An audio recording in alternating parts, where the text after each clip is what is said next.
nós vamos ler, tá? Então lá, o incêndio não começou e não terminará na estátua do Borba Gato. Historiadores do coletivo História e Contrapelo explicam os processos culturais e políticos por trás das estátuas erguidas e derrubadas. E aqui nós temos uma imagem. Então vamos lá.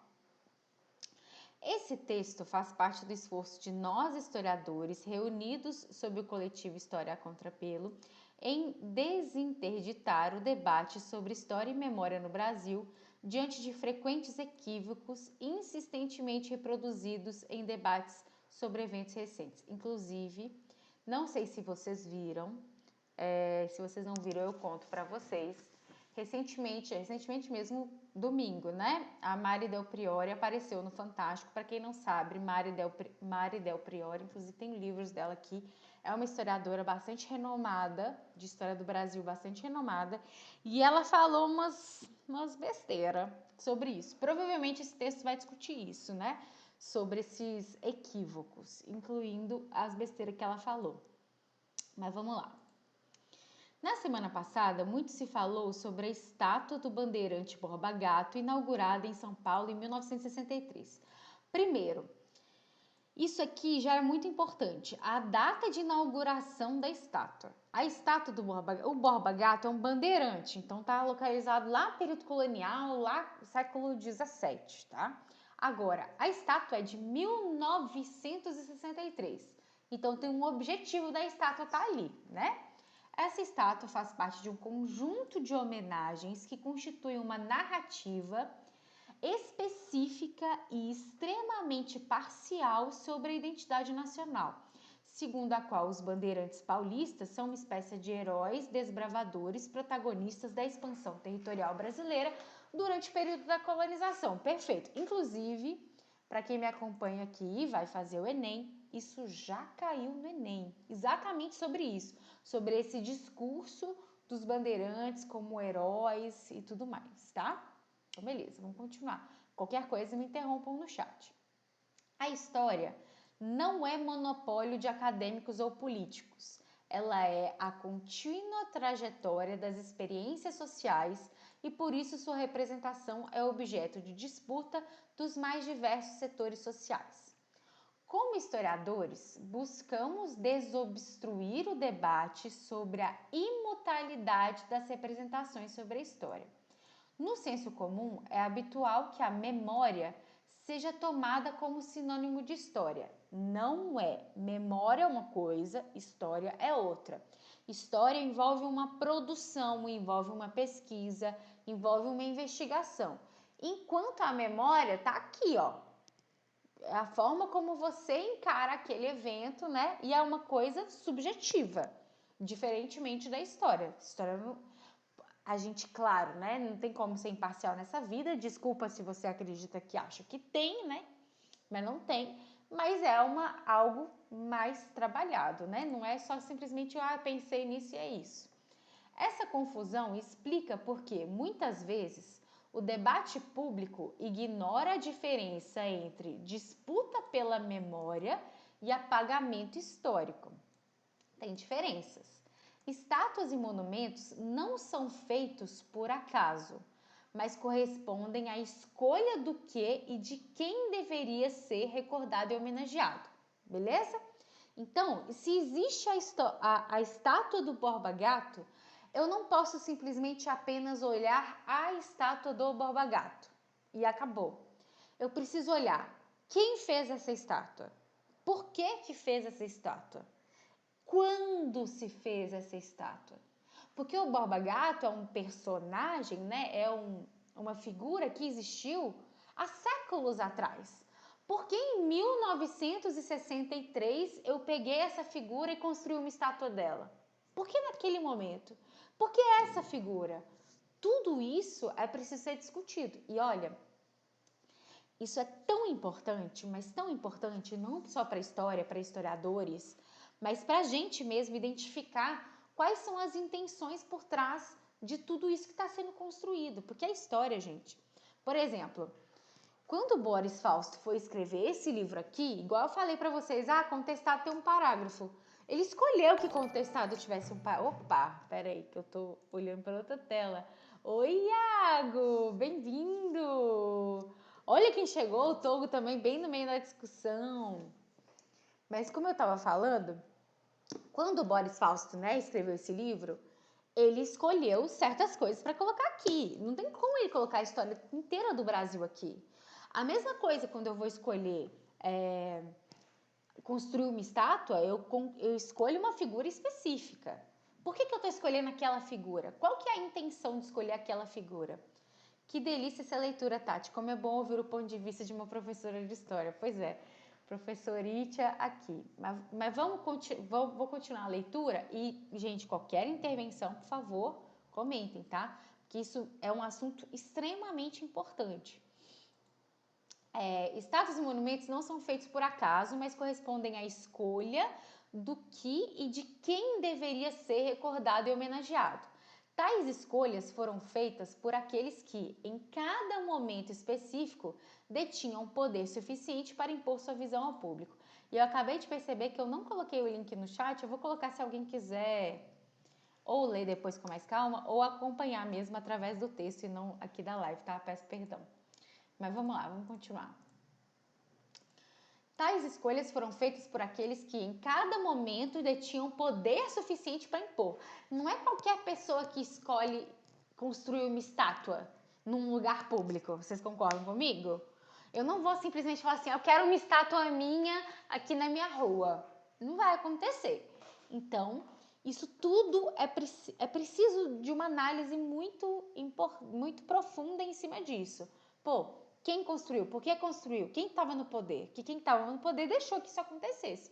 Por mais que, não foi o presidente, porque aqui é 63, né? 63 é João Goulart ainda. Cadê? Foi 63, não foi que a gente viu? Foi. Foi João Goulart ainda. Mas ele era presidente, mas foi em São Paulo. Se foi em São Paulo, governo paulista, provavelmente, né? Então, a gente tem que ter toda essa análise. Estátuas e monumentos não apenas estabelecem quem são os grandes homens e os eventos importantes do passado, mas também como devemos entendê-los. Estátuas e monumentos não apenas fazem referência a um fato do passado, mas acima de tudo produzem um fato novo. Nossa, que é muito bom. Fato. Uma representação sobre o passado que circula socialmente e estrutura a compreensão do presente. Perfeito.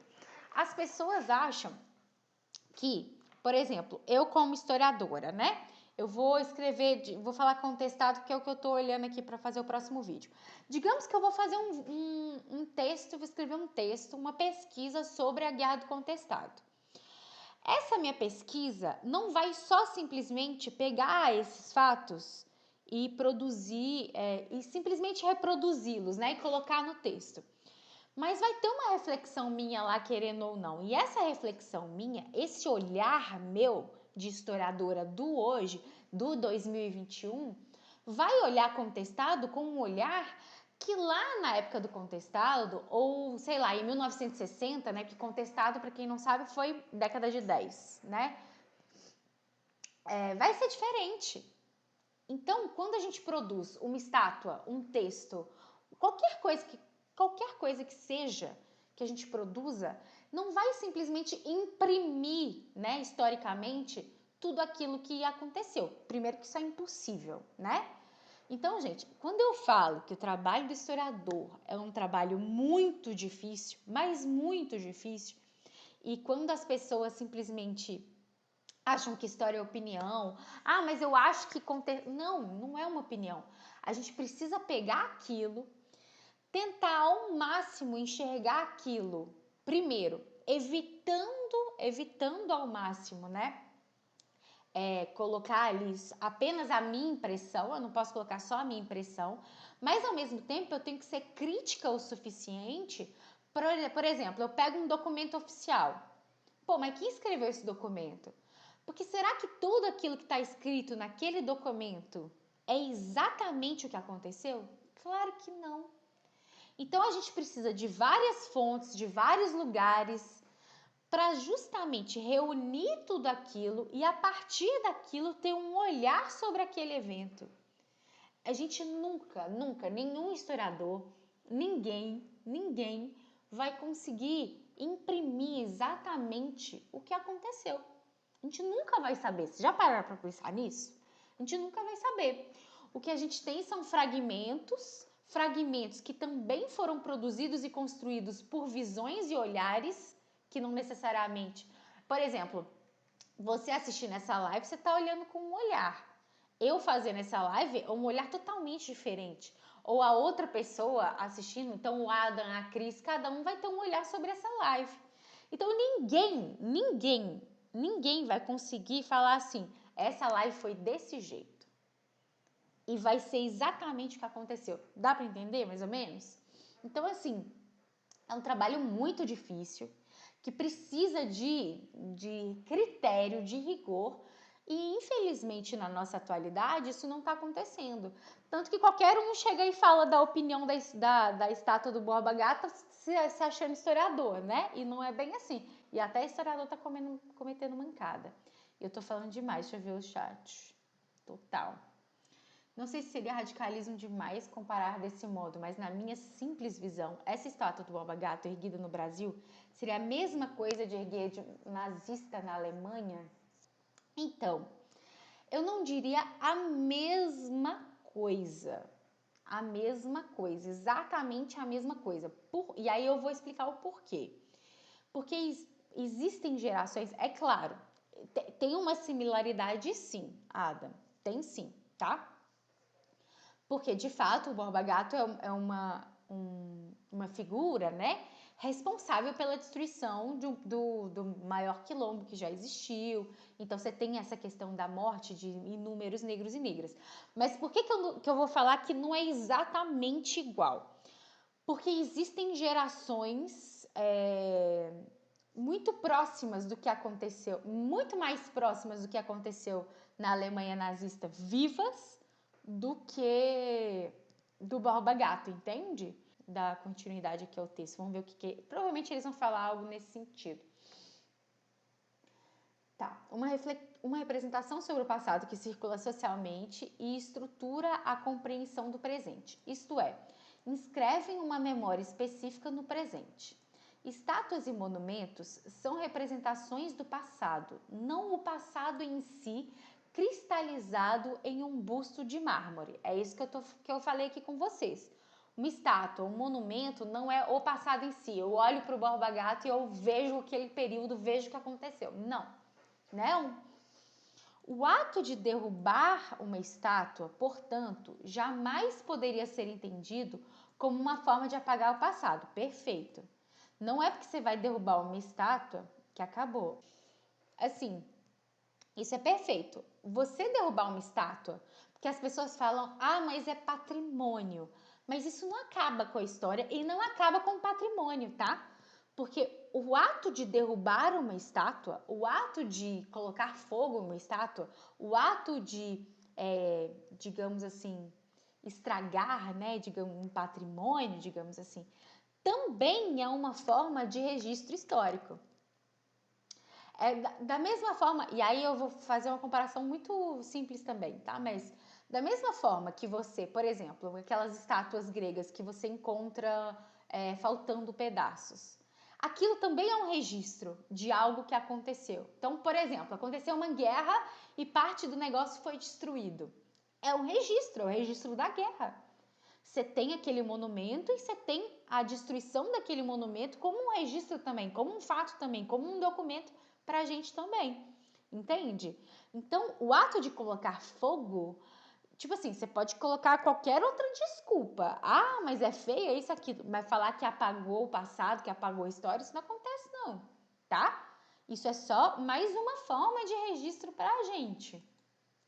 E, gente, isso é muito importante, porque, assim, o fato de, em 2021, se colocar fogo numa estátua do Borba Gato é muito importante para a gente definir a sociedade que a gente é hoje. Tanto para a gente quanto para os futuros historiadores e historiadoras, isso é um registro importante também, entende? é aqueles, como forma de linguagem, a arte possui um objetivo, enaltecer ou desmerecer. Vide as pinturas feitas sobre Napoleão. Exato. Apagar a história é uma coisa muito, muito difícil, muito difícil. Se fosse fácil, seria fácil. Por isso que, assim, por isso que meu livro preferido, por mais que seja para muitos um clichê, é 1984. E não é pelo Big Brother em si, mas assim, para quem já leu esse livro e para quem não leu, leia, ou que quiser ler de novo, que eu tô muito afim de ler de novo, inclusive, porque eu li assim que eu tava no meu ano de formação, sabe? E aí esse livro fala muito da importância da história. Porque qual que era uma das principais forças lá do Big Brother? Era mexer em dados, em história, em fatos, sabe? Então, assim, as pessoas encaram história de uma forma assim, história, né? Tipo, não serve pra nada. Mas pelo contrário, a pessoa que tem o poder de fazer história, de mexer na história, ou historiador em si, é um poder absurdo. Absurdo. Vou dar um outro exemplo. Existem várias narrativas, tanto no nazismo quanto no stalinismo, que, por exemplo, vou dar um exemplo aleatório porque eu não tenho exatos aqui comigo na minha cabeça, mas eu posso pegar para vocês algum dia. Mas, por exemplo, o Stalin foi lá e tomou a Polônia, que antes era tomado pelos nazistas, digamos assim. Aí, só que muita gente morreu durante o governo do Stalin. Só que ao longo dos anos, o Stalin ia e falava assim, não, mas essas pessoas morreram no governo do Hitler. E aí mudava o registro, mudavam as coisas. E aí o que acontece? O governo do Stalin, que era algo mal visto, passa a ser o quê? Bem visto. Entende? Essa lógica que eu tô falando, assim, é claro que eu tô falando de uma forma aleatória, eu não tô falando exatamente o que aconteceu. Mas isso aconteceu em vários lugares do mundo inteiro. Então, o poder de você mexer na história, de fazer a história, é muito, muito perigoso. E assim, eu sou as duas coisas, né? Eu sou historiadora e sou jornalista. Da mesma forma, o jornalismo. O que as fake news estão fazendo com a nossa atualidade? As pessoas estão acreditando em coisas absurdas, absurdas. Então, da mesma forma como o jornalismo, né, tem esse poder, a história também tem. Exatamente, apagar é difícil, mas soterrar é fácil. E aí você vai passando de geração em geração em geração, e aí? Pois é, terra plana, umas coisas assim. O exemplo é o próprio zumbi. Sim, sim, o próprio zumbi. E isso veio de onde, Togo? Veio de um livro não escrito por historiador, um livro totalmente parcial todos são, mas tipo assim, como é que eu posso falar? Assim, ele tinha uma intenção negativa, sabe, com esse livro, quando ele fez isso. De falar que assim,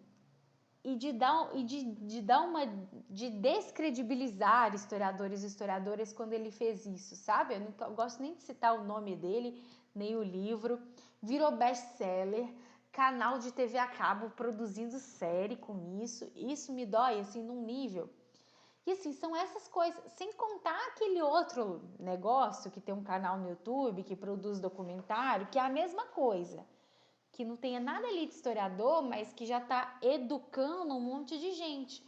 E tudo isso com a intenção, gente. Essas pessoas estão entendendo a importância da história, né? O governo atual mesmo não queria de jeito nenhum dar pra gente a oficializar, né, a nossa profissão. Por que será? Vocês acham que é à toa? Você acha que é porque a gente não presta pra nada? Pelo contrário, né? Ou então o tempo inteiro descredibilizando, falando que a gente é doutrinador, doutrinadora. Mas tudo isso é para o quê? Dar descrédito, para as pessoas não acreditarem no que a gente está falando, no que a gente está produzindo, no que a gente está fazendo. E por isso que, por exemplo, esse texto que a gente está lendo aqui é muito importante da gente espalhar. Porque é um conjunto, é um coletivo de historiadores e historiadoras falando, vamos pensar, né? Assim que funciona, não. E pelo que a gente tá lendo aqui, a linguagem é bem acessível. Eu tô gostando do texto. Depois vocês me falam que vocês estão gostando. Posso continuar, inclusive, né? Infelizmente, como Walter Benjamin menciona, a cultura tornou-se produto industrial. Sim, é um absurdo. Mentiras sendo vendidas a três quartos e afins. Muito triste, parece um cenário entre guerras de tão absurdo. Sim, Togo, concordo com você. E sabe o que me dá uma dorzinha, assim? É porque, por exemplo, eu tô aqui na internet, antes de você chegar eu falei isso, né? Eu tô aqui desde 2015. E desde 2015, produzindo conteúdo, estudando bastante, fazendo vídeo, sabe? E eu não consigo alcançar as pessoas. Claro, consigo alcançar, tá, gente? Mas se você colocar em comparação com essas coisas, sabe? É um alcance muito pequeno. E aí, esses historiadores, que eu inclusive estou lendo aqui, que eu conheço muito deles, a gente sempre tenta se reunir, sempre tenta produzir coisa legal, mas a gente sempre é derrubado por isso, porque o que vale é uma edição bonita, um vídeo parecer no cinema. E a gente não tem dinheiro para isso. E aí as pessoas que têm dinheiro, não necessariamente elas têm boas intenções, né? É tenso. A ditadura entendeu bem que a história e a imprensa são poderes enormes, sim. Entendeu tão bem, Adam, mas tão bem, que historiador não pode mexer em documento. Não sei se vocês sabem disso. Mas historiadora não pode mexer em documento da ditadura até hoje. Teve a Comissão da Verdade? Teve. Inclusive, eu conheço, né? Algumas pessoas que foram na Comissão da Verdade. Mas ainda era muito restrito os documentos. A gente não tinha acesso a tudo. A gente, ótimo, não fui eu. Mas, enfim, foram colegas meus, né? Você tá doido, não sabia disso. Tá falando dos documentos da ditadura? Gente, a gente não pode. Tem uma lei, a lei da anistia serve para isso. Tem muita coisa restrita ainda pra gente. É claro, a gente teve acesso a algumas coisas, principalmente graças ao governo Dilma, porque será, né? A Dilma viveu na pele toda essa situação, literalmente. Mas muita coisa a gente não tem acesso, é restrito ainda. Não fala alienígena do passado, não, que dá até uma dor no coração. Eu vou continuar lendo o texto. O ato de derrubar uma estátua, portanto, jamais poderia ser entendido como uma forma de apagar o passado. Ao se derrubar uma estátua, se está disputando uma certa representação do passado. Perfeito. Assim como a sua instalação, a derrubada de uma estátua também é um ato histórico, tá vendo? Foi o que eu falei para vocês, que traduz uma gama de conflitos políticos, formas de consciência e expressões de poder que refletem um dado momento histórico. Perfeito. O ato de construir a estátua é uma representação de destruir também, da mesma, tipo assim, não da mesma forma, mas na mesma proporção, entendeu? No mesmo nível. Construir e destruir. Sabemos que, desde 2016, o debate sobre o lugar da memória nos espaços públicos foi retomado ao serem colocados em questão estátuas e homenagens aos soldados confederados da Guerra Civil Americana. Ano passado, estes debates tomaram corpo com o movimento Black Lives Matter, quando da decapitação da estátua de Cristóvão Colombo e se seguiu com a derrubada da estátua do traficante de escravos e filantropo inglês Edward Colston. Perfeito. A destituição desses monumentos se multiplicou ao redor do mundo e não tardaria a chegar no Brasil. Ótimo. Perfeita essa discussão. Tais ações foram observadas pela imprensa e articulistas brasileiros com um misto de reserva e espanto civilizacional. O jornalismo às vezes tem uns negócios, tudo é vândalo, né? Tudo é criminoso. Entretanto, outros setores da sociedade brasileira reagiram de forma diferente, destacando a inadequação atual da homenagem a determinados personagens. Ótimo. Olha só, inadequação atual da homenagem. Então, hoje, na verdade, inadequado, se for para pensar, sempre foi, né? Que o cara é um assassino, basicamente. Mas, em cada período, foi visto de uma forma diferente. E, atualmente, é visto de uma forma terrível, né? Além disso, tais monumentos também reproduzem um apagamento de parte da história. Exato. Olha só, olha que bonito. tais monumentos reproduzem um apagamento de parte da história. Então, não é destruir que apaga, mas o monumento pode sim apagar uma parte da história. Porque olha só, esse apagamento diz respeito a determinados grupos que agora disputam publicamente essas memórias. Se assim o fazem, é porque são sistematicamente invisibilizados, tanto na memória quanto na disputa política. Então, você tem uma estátua lá representando um bandeirante que matou inúmeros negros e negras quilombolas naquele período, né, que destruiu. Então, você está apagando muitas das vezes a história dessa galera, dando luz, dando ação e dando destaque para esse cara. O debate antirracista que se intensificou nos últimos anos nos coloca a pensar: quem são as figuras homenageadas em nossos países? Na sua cidade, quais são os grupos sociais e políticos lembrados nas principais praças e avenidas? Você vai numa praça, você vai numa avenida, você vai ver general não sei o que lá, não sei o que lá? Entende? Presidente não sei o que lá, não sei o que lá? Quando que você vai ver uma liderança popular representada? É difícil, é raro, né? Ainda só se for uma coisa muito mais recente, por exemplo. Agora, se a gente falar monumentos e praças mais antigos, isso não acontece. Eis que, em São Paulo, uma estátua que homenageia um desses grandes homens tornou-se objeto de uma explícita disputa por sua memória. Recorda-se agora que entre os grandes feitos desse grande homem, conta-se também o dizimar de populações indígenas inteiras, o estupro sistemático de mulheres, além, claro, da metódica violência simbólica. Exatamente, entende? O que você está colocando? Porque, por exemplo, você coloca a estátua do Cristóvão Colombo, né? Não tem o Borba Gato, mas vamos falar do Cristóvão Colombo. Quando você ergue uma estátua do Cristóvão Colombo, você está falando o quê? Esse cara é foda, não é isso que você está falando? Esse cara é foda, o Cristóvão Colombo. Você não vai erguer uma estátua, né? A intenção de erguer uma estátua não é a intenção de falar que filha da... Não sei como é que é a tweet com palavrão. Que filha da P, entendeu? Você não vai falar isso pra uma estátua. Tipo, você tá erguendo uma estátua, não é pra isso, entende? Não é o objetivo.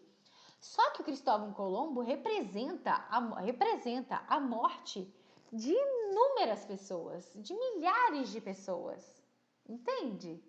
Então você não tá falando, olha ali Cristóvão Colombo que matou um monte. Você vai falar, nossa, ali o Cristóvão Colombo é aquele cara foda que descobriu a América, que pelo amor de Deus, né? Entende? E é isso que tá falando aqui. Então, beleza, vamos lá. Nós estamos que estamos. O coletivo Revolução Periférica assumiu a autoria do incêndio e deu início a um intenso debate. O ato desencadeou uma reação inaudita. Oh, mas esse negócio é chato, hein? Em que o debate pautado na imprensa deu-se em torno da defesa dos valores menos históricos do que fundacionais, representados no monumento e contra um suposto e sem fundamento apagamento da história, cometido pelos seus críticos. A resposta das autoridades foi dupla. Por um lado, buscou a interdição do debate com a prisão ilegal, aí ó, quem falou da prisão, acho que foi a Hello Kitty, né? Com a prisão, ou a Kat, do ativista Paulo Galo, membro do coletivo, e Jéssica Silva Barbosa, sua esposa, que nem sequer estava na ação. A mulher foi presa e nem estava lá. Por outro lado, iniciou uma corrida por limpar a estátua de qualquer mancha e assim restaurar a resplandecente memória do bandeirante do estado do país. Me ajuda aí, tinha que estar toda manchada ou até derrubada. Essa defesa da estátua demonstra claramente que essas disputas pela memória têm menos a ver com o passado histórico e mais com o presente social, sim, que se quer legitimar ou perpetuar. Por um lado, as pessoas com um discurso antirracista, com é preciso discutir quem são essas figuras, que não tem herói coisa nenhuma, e os conservadores falando, não, é isso, Borba Gato, um grande homem, bandeirante. Você tem essas disputas de discurso, né? A estátua não é uma obra contemporânea aos eventos que retrata, ao contrário, foi erguida na segunda metade do XX, na esteira da produção de uma nova narrativa que conferiu a centralidade às bandeiras como antessala de um projeto de país capitaneado por São Paulo. Lembrando, Essa estátua foi construída em São Paulo, provavelmente por um governo paulista, querendo colocar a importância de São Paulo para o país. Então, colocar o Bandeirante como um construtor da nação, primeiro que é bobagem, não tem nada disso, né? Não tem como um bandeirante lá, tudo bem. E abrir os caminhos, interiorização, tá. Foi um dos responsáveis, um dos grupos responsáveis pela interiorização do Brasil, com um monte de morte na conta, com um monte de coisa ruim na conta. E não o cara que simplesmente, graças a ele, que existe o Brasil que existe hoje. Que é esse discurso que eles querem construir. A estátua opera, portanto, no território da mitografia, a construção de um mito. Foi nesse território que se criou um Borba Gato distante do personagem histórico e se apresentou o personagem mítico que representa idealmente uma vanguarda paulista e seu espírito de progresso, no qual gloriosos feitos do passado, frutos de ações supostamente civilizatórias, não são apresentados por meio de uma estética duvidosa. Tá acabando. Gente, eu tô gostando do texto. Eu juro que eu vou acelerar um pouco mais. A construção do mito é tamanha que para ele funcione como figura a ser evocada. Silencia-se a violência da colonização portuguesa. Ignora-se que esses homens muitas vezes sequer falavam português. Exato, porque eles eram o quê? Filhos de nativos. Muitos não falavam português. E que não tinha a fisionomia de um Júpiter, ainda usa Júpiter, né? Júpiter é Zeus, tá? Desbravador de sertões. Quem escreveu esse texto? Foi várias pessoas ou um só? Eu vou perguntar para o coletivo, tá muito bom. Estamos diante de um ato de disputa e transformação da memória de um país que, por muitas vezes, faz questão de se manter amnésico diante dos horrores que comete e sofre. Pois é, a história do Brasil é linda, né? Só que não.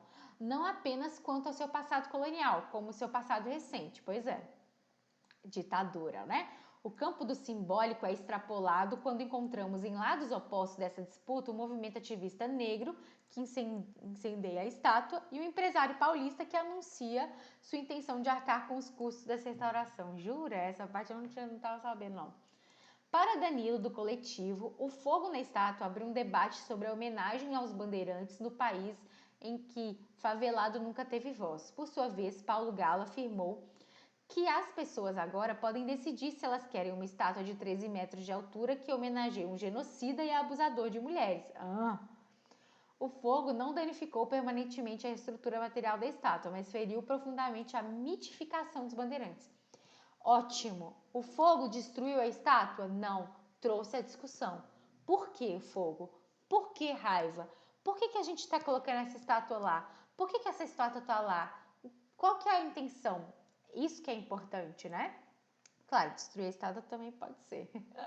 A prisão de ativistas e a criminalização da disputa expõem uma série de aspectos que marcam a relação da sociedade brasileira com a sua história e permanecem vivos no presente. Por um lado, o quanto a memória brasileira dominante é resistente a questionamentos e o quanto a elite paulista ainda apresenta na sua história particular como nacional. Exato.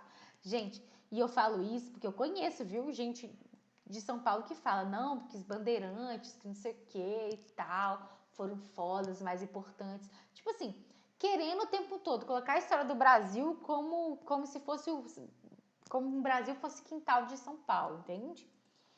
Por outro lado, o quanto agentes populares como negros, indígenas e mulheres são sistematicamente reprimidos e invisibilizados em suas trajetórias de luta, o quanto o sistema de justiça brasileiro é seletivo e racista. E como, né? Tá acabando. Em meio ao debate público cheio de confusões e omissões sobre a disputa da memória brasileira, alguns articulistas apressados compararam o ativismo contra a memória bandeirante às fogueiras nazistas de livros. Nossa, sério que alguém fez isso? Puta que pariu. Nossa! Outros ainda acusaram o coletivo de tentar apagar a história. Meu Deus, nada mais longe da verdade. É justamente contra o apagamento da história que se insurgem os que derrubam ícones do colonialismo ao redor do mundo contra a memória oficial dos grandes homens. Às vezes é preciso dizer o óbvio, e o óbvio, no caso da estátua, é que incendiá-la não apaga a história. A despeito do que se possa fazer com as estátuas como a de Borba Gato, a história dessa personagem e dos usos que se fez dela não desaparece no ar. Não mesmo, tá cheio de livro, cheio de coisa aí, gente, ó. Museu, arquivo, biblioteca, universidade, dedicados a preservar e fomentar pesquisas que avaliem. Sim. Contudo, esses espaços nos quais a memória e a história são objeto de pesquisa e preservação são sistematicamente atacados e nos casos do Museu Nacional da Cinemateca... Nossa! Quem escreveu esse texto? Puta merda, mano. E ainda coloca assim, ó... Você tá falando... Isso eu falei no Twitter esses dias. Você tá falando do Borba Gato, mas a Cinemateca tá pegando fogo. E lá que tá cheio de arquivo, né? Você tá falando em apagar a história com uma estátua que só pegou fogo, nem destruiu nem nada? A destruição daqueles acervos significa concretamente um apagamento. Sim, você está perdendo acervo, com a perda definitiva da possibilidade de estudar. Exato. Os leitores muito provavelmente já devem ter se perguntado por que então os incêndios que destruíram os acervos da Cinemateca e do museu não catalisaram a agitação, da mesma forma como a estátua. Você sabe por quê, né, gente? Porque foi um coletivo de negros e negras que fez isso, que tacou fogo na estátua. Foi por isso. Não só por isso, né? Porque tem uma estátua, um monumento, bandeirante e tal. Mas o governo tacou fogo no museu, né? E na Cinemateca. Porque foi o governo. Foi criminoso. Você não tomar conta de um lugar a ponto de esse lugar pegar fogo, incendiar e destruir vários arquivos, isso é crime, né? E aí, como foi o governo que tacou fogo no Museu Nacional e tacou fogo na Cinemateca, e como foi um grupo, um movimento negro que tacou fogo no Borba Gato, qual que você vai tratar como crime? Sacou? Emblemático foi o destino dado à estátua... Tá acabando.